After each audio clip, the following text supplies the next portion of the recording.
나는 올해로 100세를 훌쩍 넘겼다.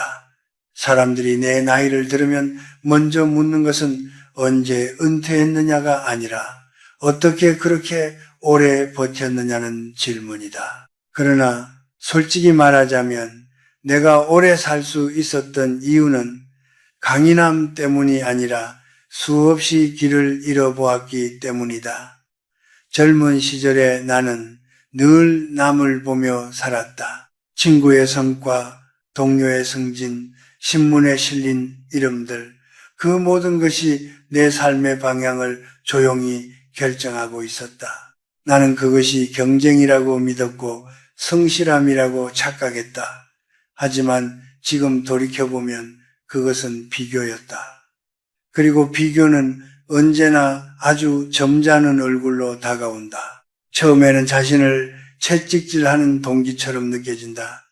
그러나 시간이 지나면 그 채찍은 방향을 잃고 결국 자기 자신을 상처 입히는 도구가 된다. 나는 한때 학자로서 성공하고 싶었다. 아니, 정확히 말하면 남들만큼은 성공하고 싶었다. 그 만큼이라는 말이 나를 평생 흔들었다. 누군가 논문을 발표하면 나는 축하보다 먼저 불안을 느꼈고 누군가 박수를 받으면 내 자리는 어디인지부터 확인했다. 그렇게 나는 조금씩 남의 땅 위에 내 인생을 세우고 있었다. 기초는 단단해 보였지만 그 땅은 결코 나를 위해 설계된 곳이 아니었다. 결국 어느 순간부터 나는 내가 어디로 가고 있는지 알 수 없게 되었다.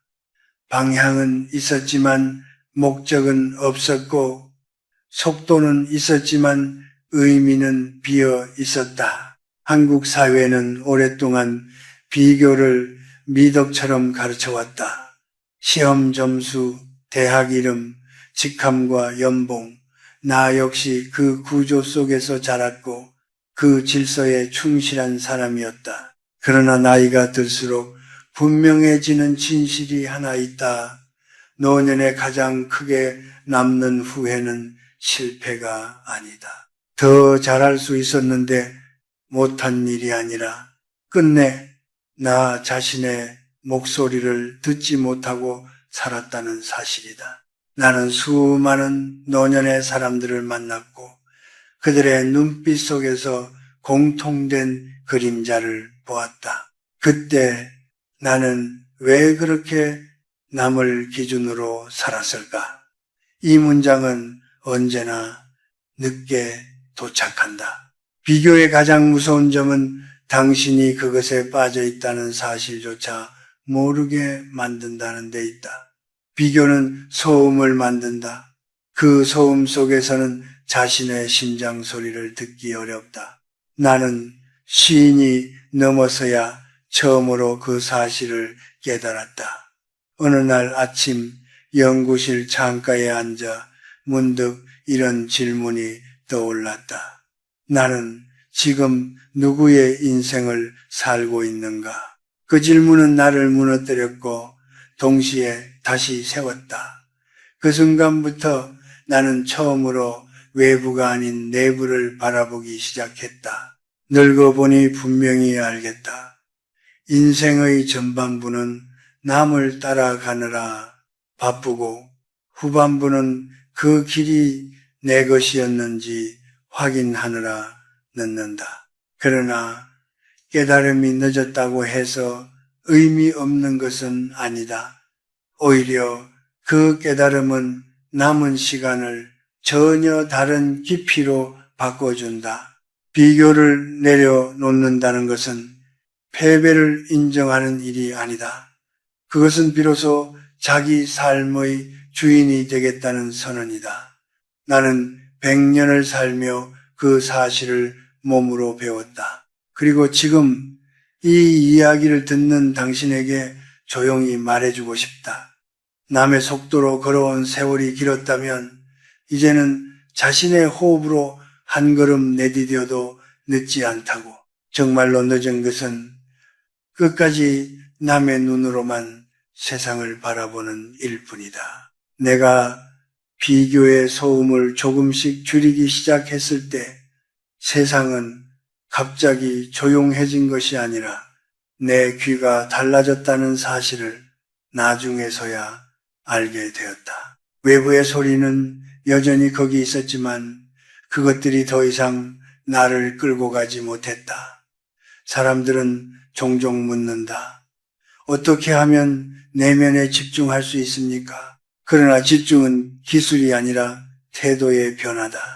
시선을 돌리는 방향을 바꾸는 일이다. 바깥에서 안으로, 남의 성과에서 나의 리듬으로.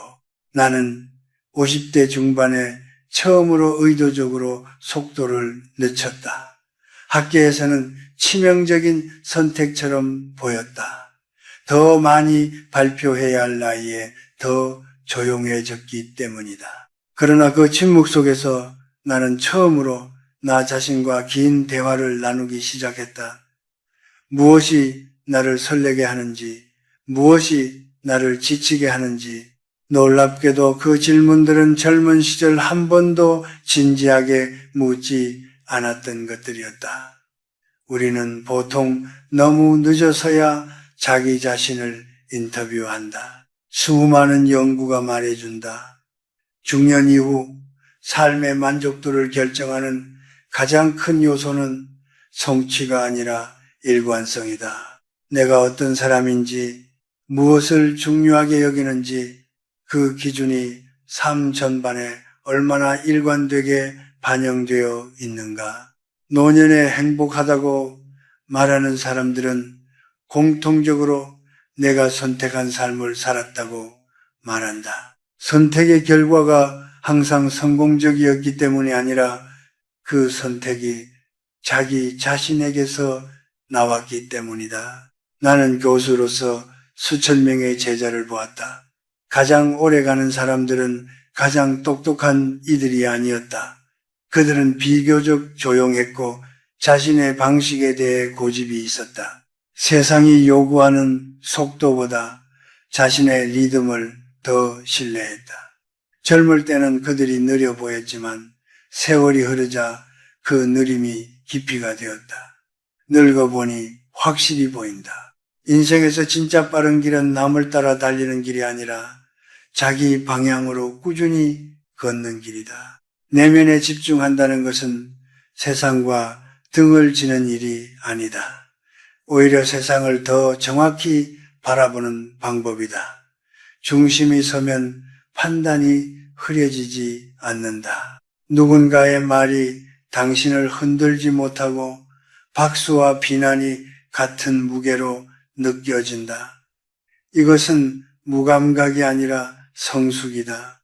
노년에 이르러서야 얻을 수 있는 가장 큰 선물 중 하나다. 나는 더 이상 모든 것에 반응하지 않아도 된다는 자유. 나는 100년을 살며 이런 말을 마음에 새기게 되었다. 젊을 때는 답을 찾으려 하고 중년에는 방향을 찾으며 노년에는 비로소 자기 중심을 지킨다. 중심이 생기면 삶은 단순해진다. 해야 할 것과 하지 않아도 될 것이 명확해진다. 그때부터 비교는 힘을 잃는다. 왜냐하면 비교는 중심이 없는 사람에게만 작동하기 때문이다. 당신이 지금 인생의 어느 지점에 있든 늦었다고 생각할 필요는 없다. 중심은 나이가 아니라 선택에서 생긴다. 오늘 단 한 번이라도 스스로에게 묻는 것으로 충분하다. 나는 무엇을 따라 살고 있는가? 그리고 그 답이 남이라면 이제 방향을 조금 바꿔도 괜찮다. 인생은 언제나 안쪽에서부터 다시 시작된다. 사람들은 종종 내게 묻는다. 교수님은 언제부터 자신을 믿게 되셨습니까? 그 질문을 들을 때마다 나는 잠시 웃는다. 왜냐하면 믿음은 어느 날 갑자기 생긴 사건이 아니라 수십 년에 걸쳐 다져진 태도였기 때문이다. 나는 젊을 때 스스로를 믿는다는 말을 오만으로 오해했다. 확신은 성공한 사람만이 가질 수 있는 특권이라 생각했고, 실패가 잦은 사람은 늘 자신을 의심해야 한다고 배웠다. 그러나 100년을 살며 얻은 결론은 정반대다. 자신을 믿지 못한 채 얻은 성공은 오래가지 못하고, 자신을 믿으며 견딘 실패는 결국 삶을 바꾼다. 나는 학문적으로도 인간적으로도 수많은 실패를 겪었다. 연구가 무산되었고 평생을 바쳐 쓴 원고가 외면받은 적도 있었다. 그때마다 내 안에서는 같은 질문이 되풀이되었다. 나는 이 일을 계속할 자격이 있는가? 흥미로운 점은 그 질문에 완벽한 확신으로 답한 적은 단 한 번도 없다는 사실이다. 그럼에도 나는 계속 걸었다. 나중에서야 깨달았다. 믿음이란 의심이 사라진 상태가 아니라 의심을 안고도 움직일 수 있는 힘이라는 것을 노년에 접어들수록 분명해지는 진실이 하나 있다. 삶은 재능을 묻기 전에 태도를 묻는다. 재능은 방향을 정해주지 못하지만 태도는 방향을 끝까지 지킨다. 내가 만난 많은 노인들은 젊은 시절의 선택보다 중년 이후 어떤 태도로 실패를 받아들였는지가 삶의 질을 결정했다고 말했다. 어떤 이는 좌절 앞에서 자신을 접었고 어떤 이는 같은 좌절을 재료 삼아 더 단단해졌다. 차이는 환경이 아니라 자기 자신을 대하는 방식에 있었다. 나는 이제 이런 말을 자주 한다. 인생의 후반부에 가장 필요한 능력은 새로 배우는 힘이 아니라 스스로를 포기하지 않는 능력이라고. 믿음은 결과에서 오는 것이 아니다. 오히려 결과가 없을 때 지켜내는 자세다. 아무도 보지 않을 때, 아무도 확신을 주지 않을 때, 그럼에도 불구하고 오늘 할 일을 하는 사람, 그 사람이 결국 자신을 믿게 된다. 나이가 들면 몸은 느려지지만 믿음은 오히려 깊어진다. 왜냐하면 우리는 이미 수많은 무너짐 속에서도 살아남았다는 사실을 알고 있기 때문이다. 100년을 살며 나는 확신하게 되었다. 당신이 여기까지 왔다는 것 자체가 이미 증거다. 완벽하지 않았지만 계속 선택해 왔고 흔들렸지만 완전히 무너지지는 않았다. 그 기억들이 쌓여 지금의 당신을 만들었다. 그러니 스스로에게 너무 가혹하지 말기를 바란다. 믿음은 다짐이 아니라 연습이다. 오늘의 선택이 작아 보여도 괜찮다. 내일 다시 선택하면 된다. 나는 평생 그렇게 해왔다. 그리고 그 반복이 결국 나를 여기까지 데려왔다. 인생은 믿음을 증명하는 시험장이 아니라 믿음을 길러가는 긴 여정이다. 그 여정은 아직 끝나지 않았다. 사람들은 흔히 나에게 묻는다. 교수님, 언제가 인생을 바꾸기에 가장 늦은 시점입니까? 나는 늘 같은 대답을 한다. 숨이 붙어 있는 한 아직 늦지 않았다고. 이 말은 위로가 아니라 내가 직접 겪은 사실이다. 나는 수많은 사람들의 삶을 지켜봤고 그중 가장 인상 깊었던 변화들은 대부분 인생의 후반부에서 시작되었다. 젊을 때는 가능성이 많지만 방향이 흐리고 나이가 들수록 가능성은 줄어드는 대신 방향은 또렷해진다. 그리고 인생은 언제나 방향이 바뀌는 순간부터 새로 시작된다. 50, 60이 되면 사람들은 스스로에게 이렇게 말한다. 이제 와서 뭘 바꾸겠어? 그러나 100년을 살며 나는 그 말이 얼마나 많은 삶을 조용히 멈추게 했는지 보아왔다. 늦었다는 생각은 사실 두려움의 다른 이름이다. 실패할까봐, 웃음거리가 될까봐, 지금까지의 선택이 틀렸다는 사실을 인정하기 싫어서 우리는 늦음이라는 핑계 뒤에 숨는다. 하지만 진실은 이렇다. 인생에서 가장 위험한 시기는 늦은 시기가 아니라 더 이상 선택하지 않겠다고 마음먹는 순간이다. 나는 70이 넘어 새로운 연구 주제를 시작한 동료를 알고 있다. 그는 젊은 학자들 사이에서 조용히 웃음의 대상이 되었지만 10년 뒤 그 연구는 한 분야의 기준이 되었다. 또 다른 이는 60에 완전히 다른 직업으로 전향했다. 돈도 명예도 이전보다 줄었지만 그는 말년에 이렇게 말했다. 이제야 내 하루가 나를 닮았다. 이런 사람들의 공통점은 하나였다. 남들과 비교하지 않았다는 것. 그들은 자신의 시계를 다시 맞췄고 세상의 속도가 아니라 자기 인생의 박자를 따르기 시작했다. 노년에 이르러 깨닫는 가장 중요한 진실은 이것이다. 비교는 젊을 때는 불안을 만들고 나이가 들면 후회를 만든다. 남의 계절을 기준으로 자신의 삶을 판단하면 어떤 계절에서도 만족할 수 없다. 봄에는 늦었다고 느끼고 여름에는 뒤처졌다고 느끼며 가을에는 남의 열매를 부러워하다가 겨울에는 왜 나는 아무것도 남기지 못했는지 자책하게 된다. 그러나 인생에는 정해진 계절표가 없다. 각자의 나무는 각자의 속도로 자라고 각자의 때에 열매를 맺는다.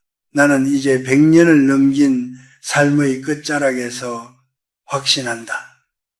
인생의 품격은 성취의 크기가 아니라 끝까지 자신을 배반하지 않았는지에 달려있다.